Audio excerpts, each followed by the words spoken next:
بسم الله ما شاء الله شيخ إله كابل مريو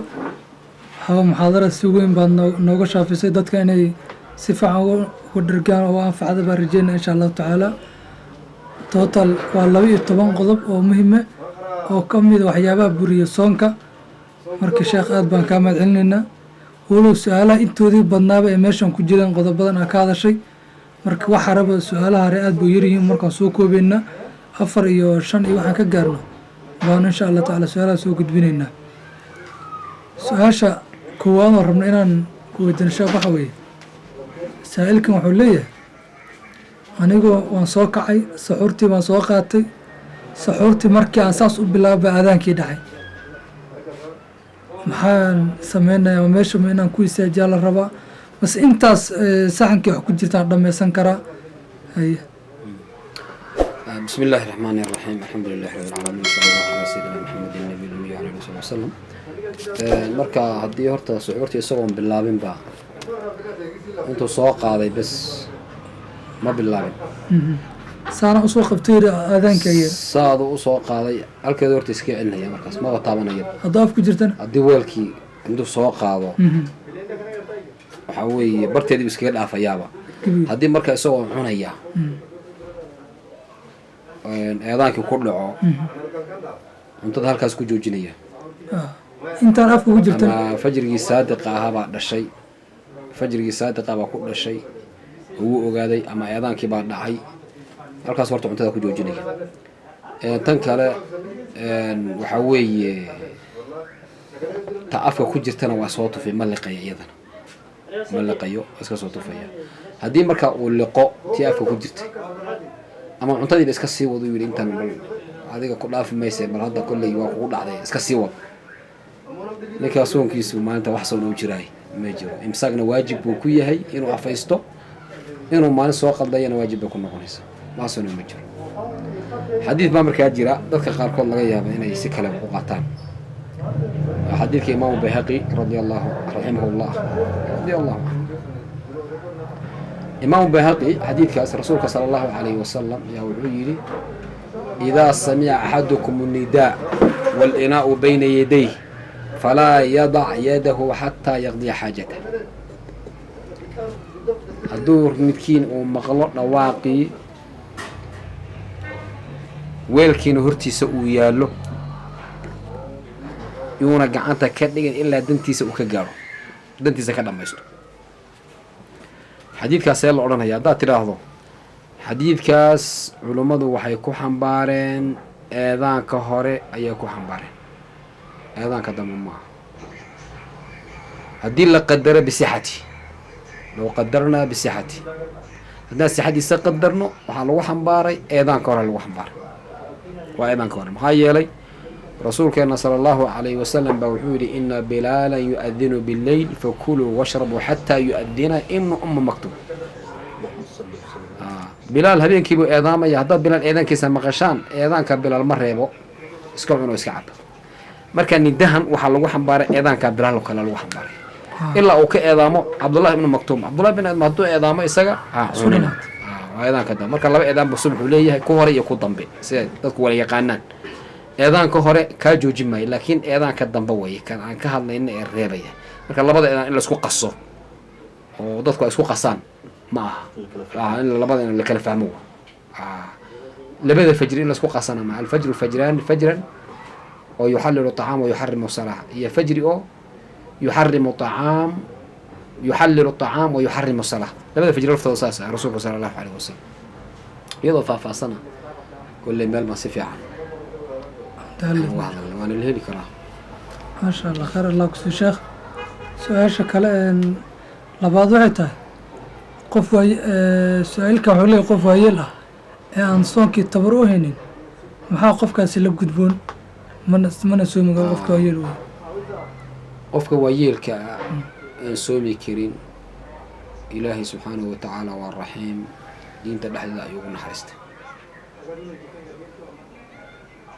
waa u naxariistay oo waxaa loogu naxariistay haddii soonkii uuna maba kari karaba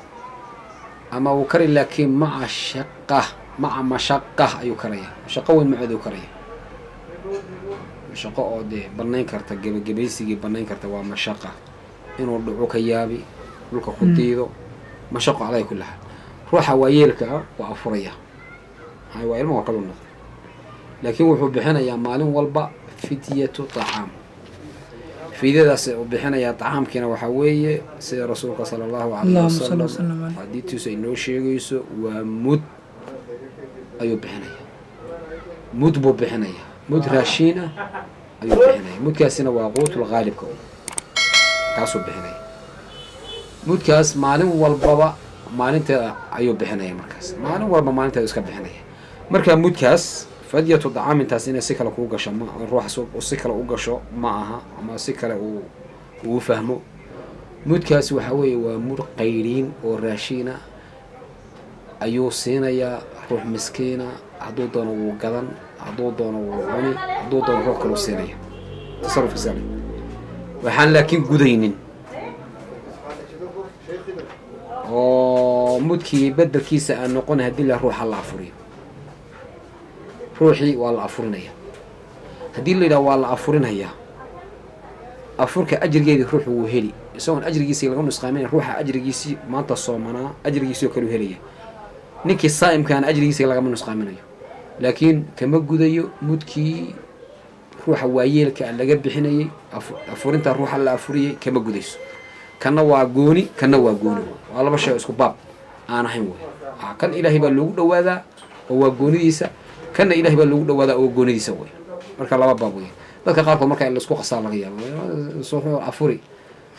ruux inta afuri la yidhaahdo saas oo kale mudkii uu ku seego qaylinka u bixina mudkaas markaa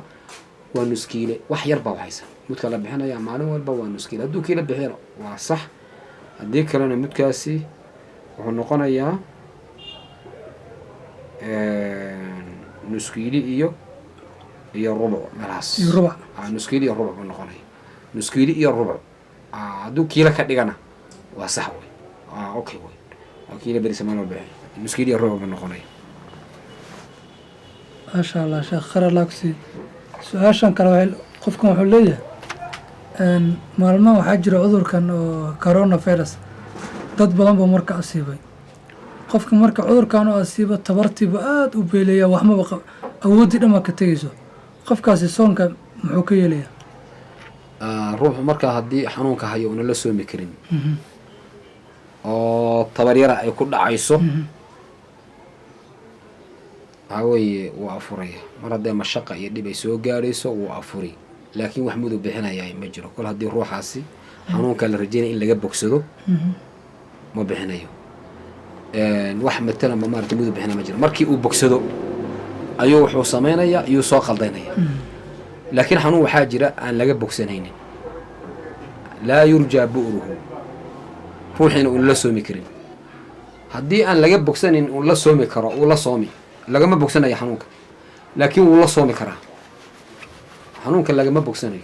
laakiin wuu la soomi karaa wuu la soomaya markaas xanuun markaa aan laga bogsan karin aan laga bogsanayn baa jira laakiin aan lana soomi karin lalana soomi karo xanuun la rajeynaya in laga bogsadana ma aha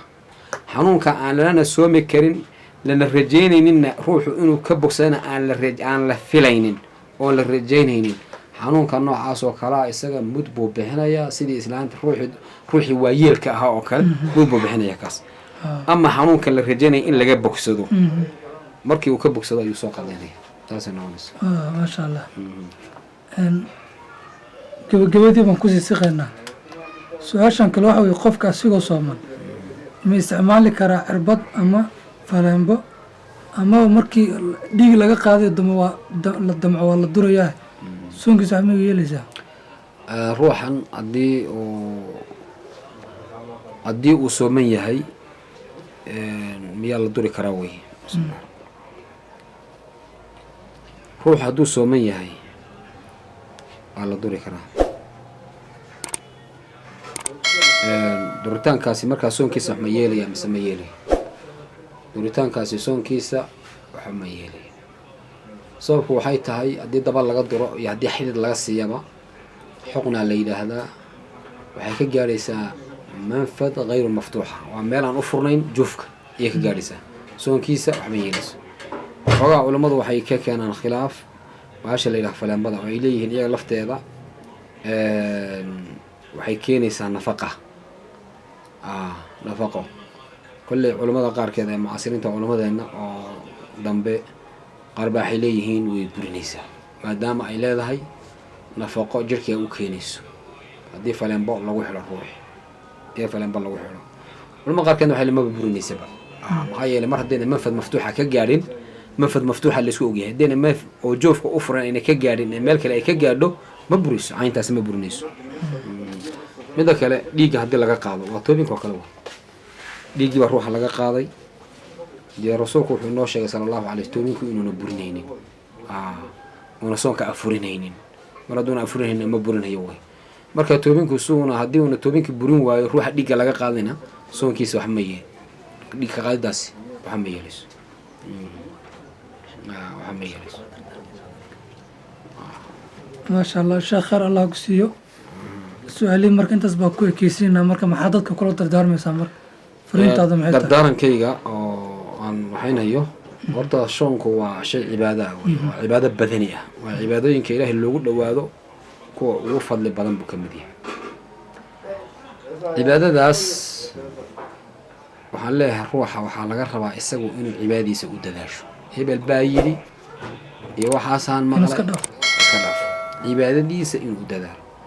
midda kale ninka uu ka cilmiga ka qaadanayo oo masaa-isha diiniga ka qaadanayo waa inuu yahay nin caalim ah haddana caalimnimada waa inuu ku yahay warac nin xalaal meeranay wuxuu doona aan iska sheegayn wuxuu doona aan iska sheegayn marka masaladu waa markay laba dhinac leedahay ruuxu waa inuu dadaalo dhinac adag waa inuu maro dhinaca iska ruqsada waa inuu raaxo midda kale dardaarankayga waxaa weeye laba waqti waa inuu iska yaqiiniyo si fiican isaga hubiyo waqtiga suxuurta waa inuu iska hubiyo waqtiga uu suxuuranayahay inay tahay waqti oo sax ah oo fajri saadiqiihi iyo wax dhasha ayna jirin oo waqtigii la rabay in la suxuurtaa waa inuu waqtigaas ka hubiyo waqtiga uu afurayana waqtigaas uu afurayana waa inuu iska maxaa yeelay masaajidda waad aragteen ilmo yarar baa eedaanka loo dhiibaya ilmaha yar eedaankii waqtigii si fiican oo taxdiida inuu la soconin baa laga yaaba saacadaha waqtigooda waa isbedelaya saacadaha waqtigooda waa isbedelaya ilmihii yarka ahaa ila ruuxa diinta cibaadada loo aaminayaay oo rasuulku sala allahu calayhi wasalam wuxuu yidhi alimaamu daaminun waalmu'adinu mu'taman buuri mu-adinka waa mid la aamina wa marka mu-adinkii ammaanada ka soo bixi lahaa waa yaryahay aad buu u yaryahay waa naadir marka mu-adin kasta inuu ku kadsoomin waa inuu iska ilaaliyo oo waqtigiisa iska xaqiijiyo waqtiga cadooda ay dhahdo xilligaa uu deedna afuro labadaas waqti waa laba waqti oo shay muhiim ah marka tan kalena mar walba ruuxu waa inuu diintiisa cala xadarin waa inuu ku sugnaado way maxaa yeelay waad ogtihiin fasaadka joogo ruuxu dad walba ogyahay fidnooyinka jira waa ogyahay fitnatu diin oo fara badan baa jirta marka fidnooyinka diinta aafaynaysa ee salaadii ruuxa ka hadlaynaysa daharaday ka hadlaynaysa soonkii ka hadlaynaysa oo bahalkan ee youtube-ka ee dee wax walba la iska soo waxayn waa in ruuxu ka taxadaro maasha allah culamada ku kalsoon yahan waa in wax weydiisto dardarankii waa saas maasha allah sheekh khayr allah ku siiyo cilmigaada naaf allah ka dhig annagana allah nagu anfaco aamiin dhammaanteenba halkaas waxaan kusoo gabagabeynaynaa kulankii labaad ee nagu hadlaynaa arrimaha ramadaanka ah waxaanu aada ugu mahad celinaynaa labadii kulanba sheekh xuseen sheekh dayib waqtigoodna siiyey sheekh aad baan u mahadsan tahay inaan maanta meesha ku asalaamu calaykum waraxmatullahi wabarakaatu